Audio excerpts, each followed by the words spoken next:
As I was watching LeBron's game the other night, I mean, just his last game. I don't know exactly when they're playing again, but I saw him play against the Blazers. I was prepping for Throw It Down, Spurs at Blazers, and I'm watching this guy, and it was.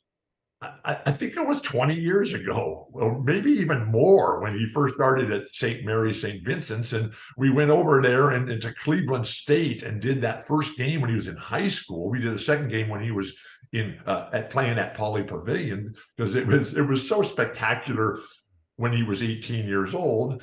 And now here he is. I believe he's 38 now. And what he was doing in that game at 38 years old, Dan, he is not backing into this record. No. I mean, this is a staggering accomplishment of everything. But did you think Kareem's record would ever be broached?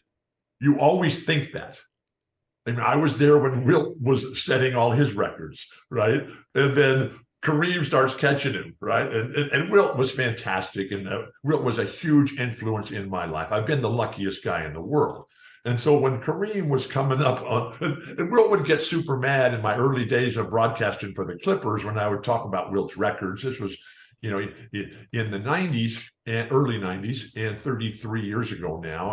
And I would always refer to it, as when Wilt would miss 5,000 free throws in his career. And Wilt would call me and say, "Hey, Billy, don't talk about that. If I thought that was important, I would have made them."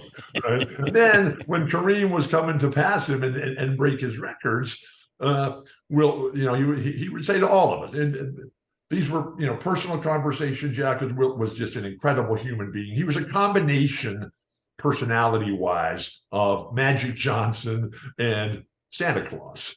And so when you would ask, when you would be talking and Kareem was coming up, and the level of skill, talent, dedication, determination, durability that it takes to do something like that is just off the charts, indescribable. And so as Kareem is, inching up and going to get there, and I was watching the game when Kareem swung the sky hook in Mark Eaton's face and hit it in Las Vegas. And so Wilt would say, "Billy, if I thought anybody was ever going to break my records, I just would have doubled them up." Because, in those days, a lengthy career was 10, 12, a dozen years, 13 years.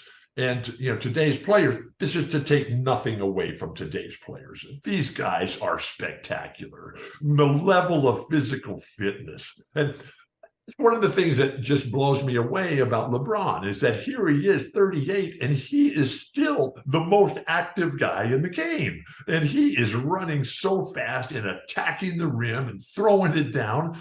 And then he shoots jumpers. I mean, when I watch LeBron,